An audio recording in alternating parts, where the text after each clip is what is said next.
Two Sane Men by Oliver Saari.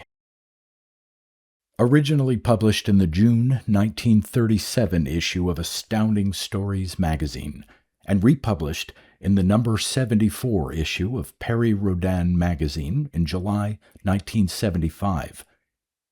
Today's reading was inspired by a comment received on another of the author's stories I did from the author's daughter, who informed me that today, March 22nd, 2026, would have been her father's 108th birthday. So, Heidi, this is for you and your father. I hope you enjoy. Read by Darrell T. Smith II for my channel, Quasar Spectra. Two Sane Men. From 75 miles, the Earth looks like an immense haze-filled bowl. The refractive effect of the atmosphere makes the horizon seem a high ridge, with the mottled blue, green, and brown of the Earth's surface sloping up to it. The sun is a blazing ball too bright to look at, yet the stars shine brightly in a sky that is a fathomless, empty black. The moon is so clearly outlined one can see the rays of Tycho with the naked eye. Bennett Benson prodded Erasmus V. Davis, Ph.D., in the small of the back with a firm finger. "I say the fuel's going to give out in another minute," he yelled, striving to make his voice heard above the muffled thunder of the rockets. The wiry little scientist waved his arm impatiently, but did not turn from the instruments he was hurriedly adjusting. "What of it?" he shrieked back. "Hasn't it been provided for? Shut up! I've just made the biggest discovery in—" With a wide grin, Ben turned his attention back to the rocket's controls. 75 miles, it was nearing 80 now, above sea level, and the pilot had nothing to do but wait for the fuel to give out. Davis, the physicist, was oblivious to everything but his instruments, but the erstwhile stunt pilot found this a new and none too pleasant experience. 80 miles up in a ship that had neither wings, propeller, nor motor. The liquid hydrogen rockets would blast them up and up until the fuel tanks were empty. Then they would go down whether they wanted to or not, dead or alive. What a flying tin can for a respectable pilot to be in! They were the first human beings ever to have risen above the Heaviside layer. Tiny, unmanned rockets had done it before, but never a large, insulated one containing air-purifying apparatus and a crew.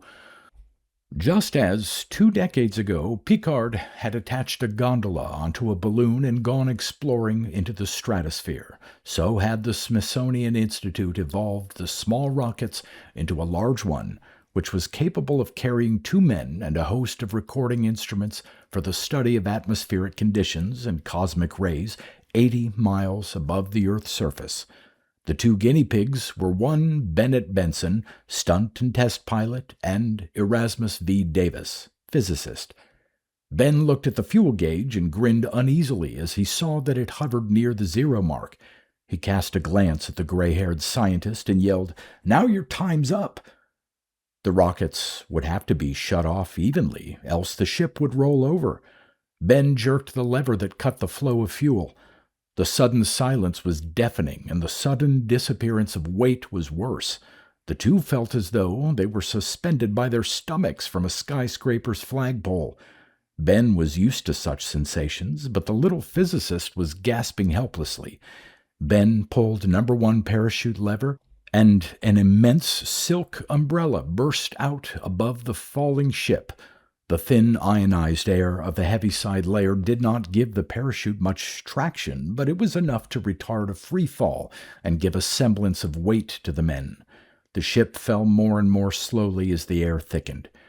"Whew! What a relief!" sighed the pilot, his voice sounding suddenly harsh and loud in the stillness. The altimeter registered 65 miles and was going down with decelerating speed. At 60 miles, Ben felt very strange. A mighty force beat at his brain. His body became nerveless. The feeling hadn't been sudden. It had crept upon the pilot unnoticed until, finally, it was an omnipresent, oppressive force beating down his consciousness relentlessly. "Ira! Ira!" he gasped thickly. "What's the matter with me? I can't move or think. Something's wrong. Maybe the oxygen apparatus." The two men were sitting on the floor of the crowded compartment in dazed silence. Ben was the first to recover. For a moment he found himself like a disembodied spirit, his consciousness strangely separated from his body. Then normalcy began to return. He found that the rocket was still floating downward, the altimeter pointing to 40 miles, and that apparently nothing had been changed. The air was pure enough, so the oxygen apparatus had not been the cause of the trouble. "What a sensation!" sighed Ben. "The atoms of my brain were scattered all over the universe, trying to get together." Erasmus was biting his fingernails, a habit when deeply perplexed. "We didn't feel that way coming up through this region," he mused. "Probably we suffered a dose of space sickness or something of the sort." Feeling normal again, they dismissed the incident from their minds. They could not have known its true significance. At 15 miles, Ben pulled the lever that separated the ship from number 1 parachute and immediately afterward released number 2, a smaller, stronger fabric. "Well, Ira, what did you find in deep, dark space?" he asked as he sat back to wait for the inevitable landing. The physicist patted his instruments lovingly. "It's revolutionary," he exulted. "The cosmic rays are in greater force above the heaviside layer, as we have surmised all along. But up there at 80 miles, the queerest thing happened.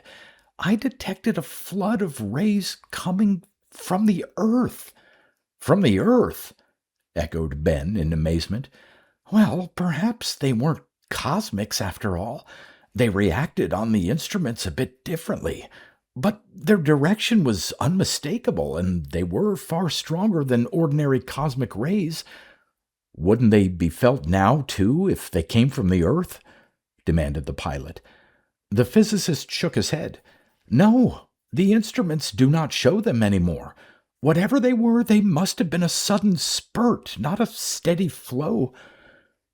10 miles up. Far to the east, through one of the rocket's tiny glass ports, Ben saw the gleaming expanse of Lake Michigan. However, it soon disappeared beyond the hazy horizon as the wind bore the ship north and westward. The greenish-brown blur that was the ground became resolved into checkered farmlands, crisscrossed by white ribbons of pavement. A city could be seen, miles to the west. Peering at the scene through a porthole, Ben noticed something vaguely wrong. He had often seen the same type of panorama from an airplane's cockpit, but this looked different somehow. It was the utter lack of movement that puzzled him. Even on the country roads there should have been a moving vehicle or two, yet the great 4-lane highway almost directly below them contained no traffic. The rocket plunked into a freshly plowed field. The immense parachute was wafted toward the side by a gentle but insistent breeze, and the ship overturned with a jar. Ben bumped his head against a heavily padded wall, and Erasmus bumped his on the pilot's anatomy. Luckily, the physicist's instruments were all securely fastened to their racks, and no damage was done to them. Ben spun the wheel that controlled the door plug, and the rubber-lined metal plate swung inward. Air hissed through the opening as slight differences in pressure were equalized. In another moment, the two were outside. "Well, where's the reception committee?" asked the pilot. He looked across the plowed field in all directions, but nowhere could he see a sign of human beings. Strangely enough, their arrival had attracted no curious country folk to the spot. Surely the falling of a great metal torpedo that dangled from a white silk umbrella was not an everyday occurrence. "Where is everyone?" breathed Erasmus. "We had it calculated when we started from Marionette that we'd land about here. There should be lots of people around. Ben placed the metal plug in the rocket's doorway and screwed it tight. The instruments will be safe, he said. Let's get going toward civilization, if civilization won't come to us. A highway embankment crossed the fields within a few hundred yards of the rocket. The two men made toward it. Ben was about to surmount a barbed wire fence, preparatory to climbing on the highway, when his eyes caught something that caused him to freeze. Several yards to the left, a car had run off the road. From the position of the wreckage scattered around, the pilot surmised that the vehicle had leaped off the 70-foot embankment, smashing into a tree. Ben leaped over the fence, and Erasmus followed suit, not as adroitly, but in no less a hurry. The car had been a new, ultra-streamlined model, and it was completely demolished. Behind the steering wheel was a slumped, twisted figure about which there was no mistaking. The two scrambled up the grass-lined embankment onto the wide expanse of pavement. The road was a busy one. 2 dark stripes of oil-stained concrete testified to that, but not a car was moving on it as far as the eye could see. Ice water was trickling down the pilot's spine. It was evident that something was terribly wrong with this corner of the world. A few hundred yards up the road, a car was parked on the shoulder. Erasmus was the one to point it out. "Perhaps those people can tell us what has happened here," he said, indicating a man and a woman who were sitting on the pavement near the car. The little physicist was left behind as Ben loped at his best speed toward the machine. Still quite a distance from his goal, the pilot noticed something very strange in the postures of the two by the car. First of all, they were sitting in the middle of the road, which is certainly no position for a sane, self-respecting human being, and their bodies were subtly twisted, somehow, into unnatural positions. They moved their heads with curious bird-like jerks as they turned to face the running man. "Hello!" Ben shouted. "Is there something wrong? Can we help?" The man scrambled to his feet, making ineffectual motions with his hands the while. Then he tumbled over the embankment, rolled down limply, and trotted off across the field. The woman followed suit. Somehow the two used their feet as though they were not used to them, but they continued to move with fair speed. Baffled, Ben pulled to a halt beside the parked car. The rear end was jacked up. Evidently, someone had been in the act of changing a tire and had been interrupted before he had finished the task. Erasmus puffed up and gaped around in bewilderment. The man and the woman were still running across the field, casting no backward glances. They were moving toward a clump of trees. Now that Ben had a chance to view the whole countryside from this vantage point, the full strangeness of the scene came home to him. He saw several people now, but even from a distance he noted that their movements were purposeless. They were wandering about just as a herd of animals would have wandered. A group of horses in a pasture seemed to be acting naturally enough, but as soon as they moved, Ben saw that they also were affected. They seemed to have lost all the grace and majesty of our most useful ungulates, for they trotted with queer, jerky movements. Cows grazed here and there, but they were not natural in their actions. Even the plants seemed to have changed, although more subtly. And the roadside was punctured every 100 yards or so with wrecked automobiles. Some distance ahead, a pile of debris marked the spot where 2 cars had collided head-on. The pilot could not stifle an involuntary gasp. What?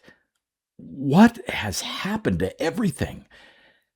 "Ask me something that is easier to answer," retorted Erasmus. "And tell me, why haven't the authorities traced the landing of our rocket and arrived by this time?"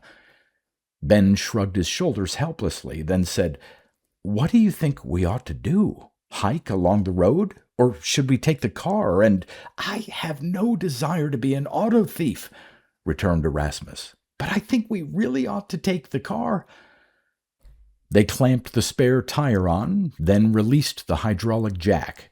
Ben sat in the driver's seat and started the motor. "Where do you think we should go?" Ben voiced a question which was hard to answer. An advertising billboard nearby suggested, "Sleep as you have never slept before. The New Ritz Hotel, Eau Claire, 16 miles." Ben obediently sent the car hurtling toward the city. "We might as well go to Eau Claire," he announced. "But first I think we ought to stop at some farm and try the telephone." There was a large group of farm buildings just a short distance ahead, and the pilot pulled the car to a stop before them. Even as they made their way up the gravel walk, they saw that whatever the disaster had been, it had struck here also. The fowls were running to and fro in their enclosure, emitting such a combination of shrieks and croaks as a chicken never uttered before. A ferocious-looking watchdog peered lazily at the intruders, then unconcernedly turned his head. They rang the bell and rattled the door with no results. Ben turned the knob, and the door opened easily. In another moment they were standing in the anteroom. The door to the living room was ajar, and a rather plump woman could be seen, sitting on the rug-covered floor. She was the first human being affected by whatever had struck the country, whom the two had seen at close range, and the sight was shocking. Her eyes were devoid of expression. Her chin, and a muscular chin it was, drooped limply. Her body sagged, and she seemed to have difficulty in holding her sitting position. She turned to face the two intruders. Apparently she was still faintly responsive to external stimuli, and stared at them blankly, making ineffectual motions with her hands. The pilot saw a telephone on the table and strode over to it. He looked up the number of the Eau Claire police station and dialed it, but the instrument remained dead. A call for the operator evoked no response. Evidently, the disaster had been spread over a wide area, for the city was 16 miles distant from the ship, if one were to believe the hotel advertisement. The woman was still sitting in the middle of the room when Ben nudged Erasmus out of the house. Probably there were other stricken people about the farm, but nothing could be done for them until the cause of the trouble was found. They made their way back to the car. They had agreed to go to Eau Claire as soon as possible. Perhaps there they could find some hint as to the reason for all the incredible events of the past hour. The situation was very strange, to say the least. Only a few hours before, they had climbed into their rocket and soared upward into a dawn-tinted sky, pursued by the wild cheers of an enthusiastic crowd. Up but a short time, then they had descended into the middle of a countryside where insanity reigned.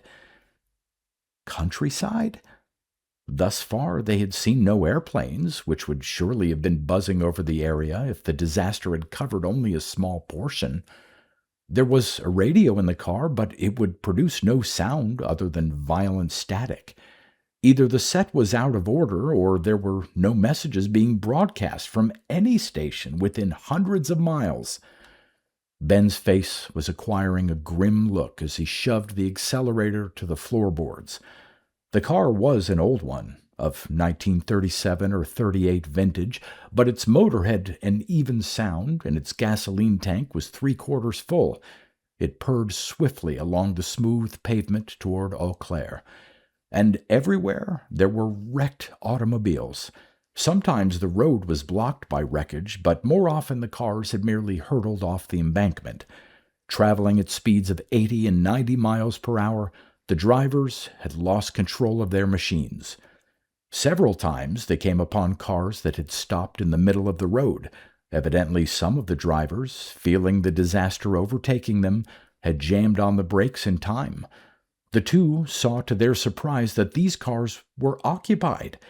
Ben halted beside one to investigate, but as he opened the door, the queer people looked at him with expressionless faces and made no move to get out. At the outskirts of Eau Claire, their worst fears were realized. The disaster had struck the city in full force. The streets were filled with stalled and wrecked cars. Stricken people wandered about everywhere. Here was an old gentleman whose clothes proclaimed well-to-do businessman, sitting in the gutter with a foolish expression on his face. Here was a heavily painted young lady whose thin, silken wrap was muddy and soiled, whose yellow hair hung in wet masses about her shoulders as she scrambled on all fours from the path of the oncoming vehicle. Here were people of all ages, each bearing a stamp of alien horror. Ben weaved the car carefully through the littered streets, and Erasmus watched the chaos outside thoughtfully. Suddenly something seemed to strike a chord in the little scientist's brain, for he grasped Ben's arm. "An old friend of mine, Edward Berkeley, who is at present a professor of physics at the University of Minnesota, predicted something like this several years ago. I remember now. We were chatting over the teacups one afternoon, and he spoke of some new theory of his. If my life depended on it, I couldn't remember what it was. The only thing about it which made any impression on me at all was that he mentioned just such results as those we have been observing for some time." The pilot was all attention. How he longed for some light of sanity to break on this madness. Erasmus was still mumbling his recollections. "Edward, Eddie, I used to call him, lives in Minneapolis. I haven't seen him for 2 years, but I think I know where he would be at the present time. Perhaps we could—" Ben cut in. "That's where we're going, then. It's only 100 miles, and perhaps your friend would be able to shed some light on this thing, if it hasn't struck him too." He stopped the car at a filling station and filled the tank to the brim with the best gasoline. At a luncheon counter, the two appeased their growing hunger, unmolested by a white-aproned attendant and several customers who were littered about. Out on the broad, straight highway once more, Ben gave the car all it could take. The miles passed swiftly, but nowhere was there a variation of the chaos. People bereft of everything that had made them human, all forms of life subtly changed. Smaller towns were mere chaotic replicas of Eau Claire, two sane men driving through a world gone mad. In the afternoon, they reached the outer edge of St. Paul, and Erasmus took the wheel. The clock on the dashboard showed 4:30. The city had not been spared from the fate of Eau Claire. Black clouds of smoke reared up here and there. The inevitable fires had broken out. Luckily, many of the buildings were of fireproof construction, else the single blazes would have grown into a city-wide conflagration. 20 or 30 years ago, the ravages of an uncontrolled fire would have been terrible. Literally hordes of people were shuffling about purposelessly. Ben thought he saw a tiny spark of sanity gleaming from behind some of those immobile, senseless faces. In fact, several persons showed an almost intelligent interest in the moving car. Could the effects of the catastrophe be passing over? At one place they found the street blocked by a streetcar that had run amok, having finally been thrown off the tracks by a large truck into which it had smashed. It was filled with people, some of whom were moving feebly, but most of whom were lying still. Erasmus picked the roads which would not take them through the most congested part of town. However, progress was slow indeed, for it was very hard to avoid running over some of the helpless people. They stopped often and attempted to give first aid to many who had been injured by unguided speeding cars, but the accidents had been so numerous that soon they grew inured to the sight of suffering. It is difficult to concentrate one's efforts on helping any single person when one is surrounded by a city full of injured and dying. Moreover, the unfortunates seemed insensible to pain and made no effort to help themselves. The car sped along University Avenue toward Minneapolis. Erasmus guided it skillfully among the wreckage. Ben was forced to admire the little man's driving abilities, for he managed to keep a fair rate of speed in spite of the numerous obstacles. He swung it around a corner, down a lesser street, and brought it to a halt before a pretentious dwelling. "This is Berkeley's residence. At least it was 2 years ago. I haven't been here since that chat I was telling you about, having been kept too busy by Smithsonian. explained the physicist. Rather a big place for an ordinary college professor, commented Ben. He isn't ordinary. He's one of the most brilliant men in the world, and he is possessed of a considerable private fortune, not at all dependent upon his salary. Erasmus rattled the door while the pilot rang the bell, but neither evoked a response. They had not really expected one. Of course, it was foolish to presume that Dr. Berkeley had been unaffected by a disaster which seemed to have spared no one else in the vicinity, but the two sane men were clutching at straws. The door was not locked, so they pushed their way in. Absolute silence reigned over the building. Even their own footsteps were muffled by a thick rug which covered the hallway floor.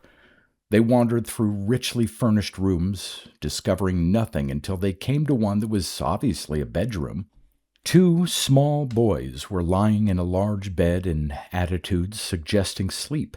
The right wrist of each was encircled by a metallic band, connected by wires to a socket in the wall. On each band was a small bottle, half full of clear liquid. "Come into the laboratory, Ira," said a soundless voice. "And you too, Benson?" It came from all around, from the walls of the room, from the ceiling. Ben spun around on his heel, his gaze traversing 360 degrees, but he saw no one who could have been the speaker. Petrified with amazement, the two found themselves walking through silent rooms, down a flight of stairs, which they knew somehow led to a basement laboratory. The mysterious mental suggestion guided their steps. They passed through a door into a room filled with sundry scientific apparatus. Several electric bulbs in the ceiling were lighted, undoubtedly supplied with current from a private source, for the city power had of course failed. It was the thing in the center of the room that caused them to gasp in horror. A large, bowl-shaped mirror, about 8 feet in diameter, hung from the ceiling. 8 smaller mirrors, replicas of the large one, each connected to the other by bundles of wire, were focused on a spot directly underneath the apparatus. At that spot was the strangest apparition that the two had ever seen. It sat on a glass pedestal that was upheld by 4 metal beams fastened to the floor. Its thin, stick-like legs were crossed before it, and it had 2 other pairs of appendages, strange, boneless arms that were frayed at the extremities into 6-fingered hands. A hard, metallic-looking substance covered its trunk, which was devoid of clothing of any kind. An immense globular head, balanced on a thin neck, surmounted the creature, and this it pivoted toward the 2 men. Its features bore some resemblance to those of a man. It viewed the newcomers with 2 great brown orbs, the pupils of which expanded and contracted with a regular beat. "Hello, Ira? Know me?" The question was soundless, but it was none the less clear. Erasmus was gaping at the thing on the pedestal with a horrified stare. The thing contemplated the two for a while. Then it said, "I was wondering how you had escaped the change, but I understand now that you were up in the Smithsonian stratosphere rocket, above the Heaviside layer when it came about." Erasmus was about to blurt something when the creature stopped him with a wave of thought. "You need not say it. Merely think," it explained. "You are wondering what I am. At one time I was known as Edward Berkeley, a human scientist. Your old friend, Ira." What has happened to you?" gasped the dazed little physicist. "And what has happened to all the other people around here?" Something equivalent to a mental chuckle issued from the monster. "Not merely the people around here, but the entire world is affected by the change. However, it is not such a catastrophe to mankind as you may imagine. The people are not really insane. They were merely shocked by a sudden metamorphosis, Their bodies and minds were thrown off balance by the great changes that took place within them. Even now, the shocked nervous systems are beginning to function, and order is emerging from chaos. "But what is this change you mention? What has caused it?" begged Erasmus. Either the thing did not catch the question or ignored it for the present. "Do not imagine that the people of the world are in any manner unfortunate in being affected by the change. You, too, are the unfortunate ones, for you have become apart from the natural course of life. The world has undergone a metamorphosis which occurs once in several millions of years. I foresaw it, and was able to perform a little experiment upon myself. Take a good look at me, Era, for I am a specimen of the race that is to replace man as the highest type of animal." The creature on the glass pedestal stroked its bulbous head with a flexible tentacle arm. It fixed its gaze on the two men, and the jumble of incredulous thoughts in their minds were forced aside by a greater will. "Long ago," the understanding came, "I noticed a peculiar coincidence in the science of biology.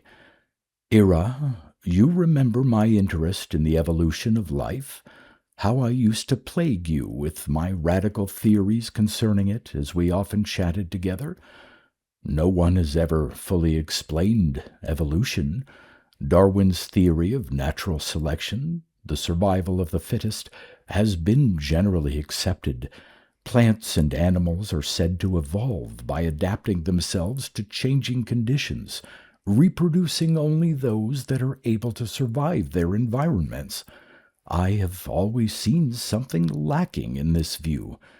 The forms of life are separated into distinct groups, which the biologists have named phylums, assuming them to have a common origin, bound together by several mutual characteristics.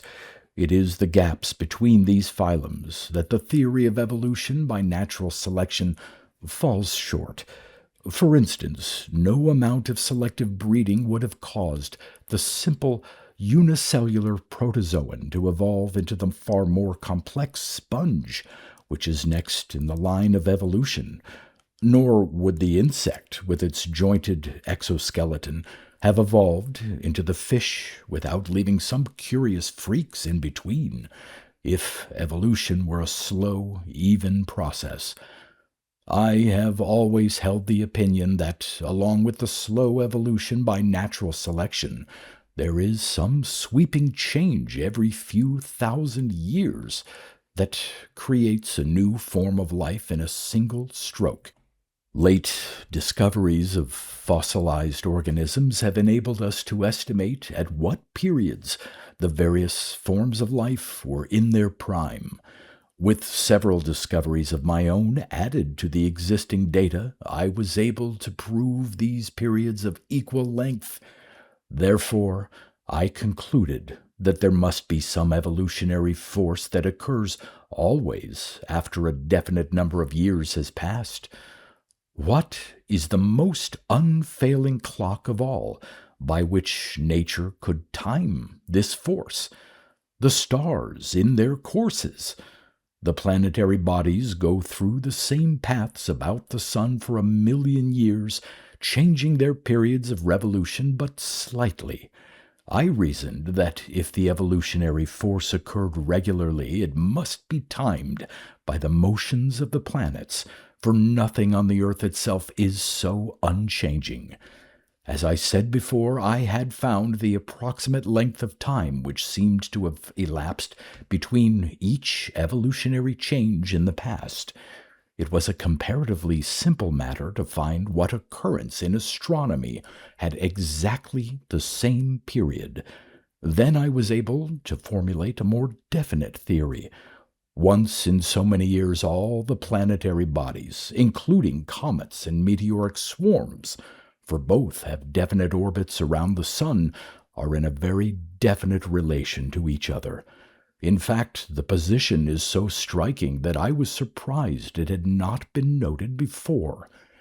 I assumed that somehow this position of the planets liberated the evolutionary force, for the two events had coincided exactly in the past.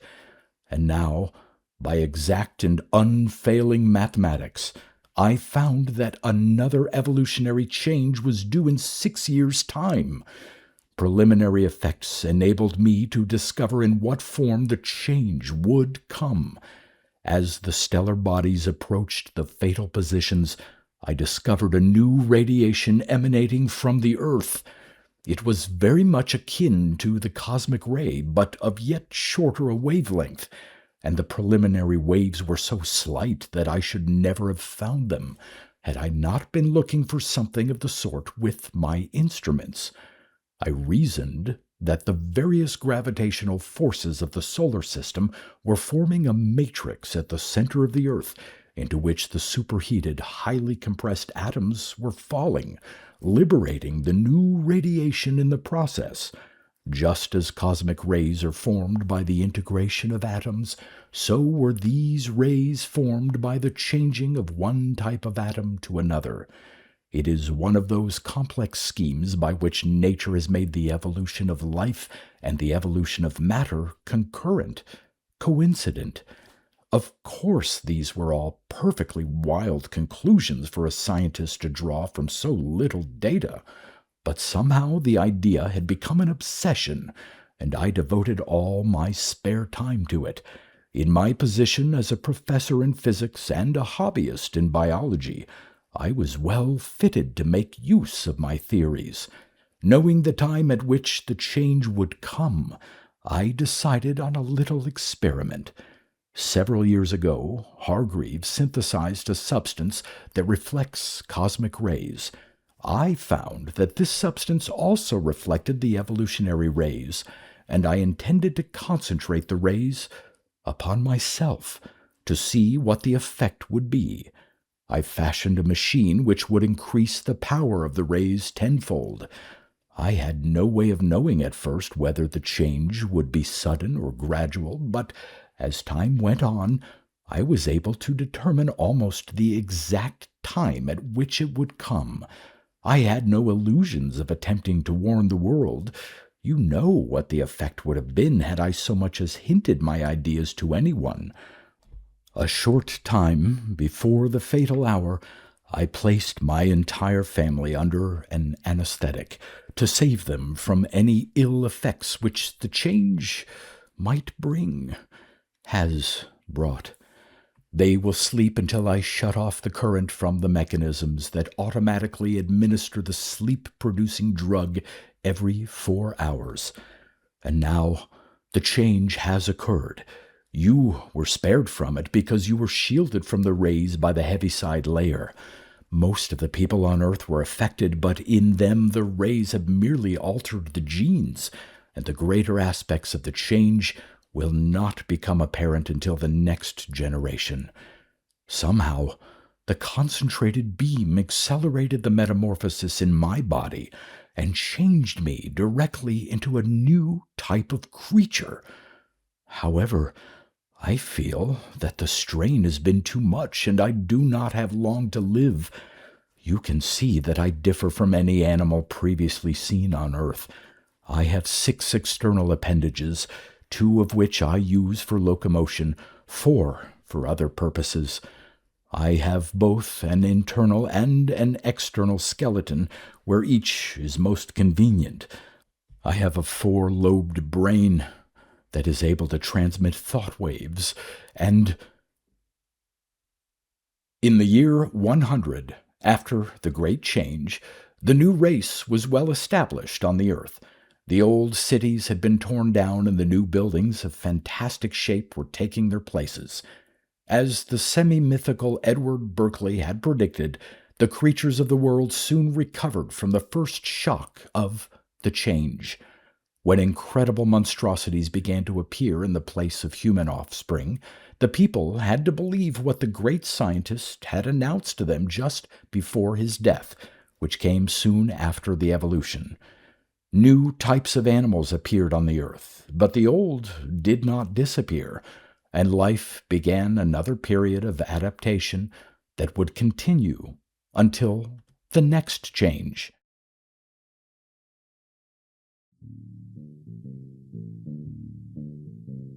You've been listening to pre-1990s speculative fiction readings with a highlight on science fiction by Darrell T. Smith II. Please consider clicking the donation link in the description box. Thank you so much for your time and your imagination.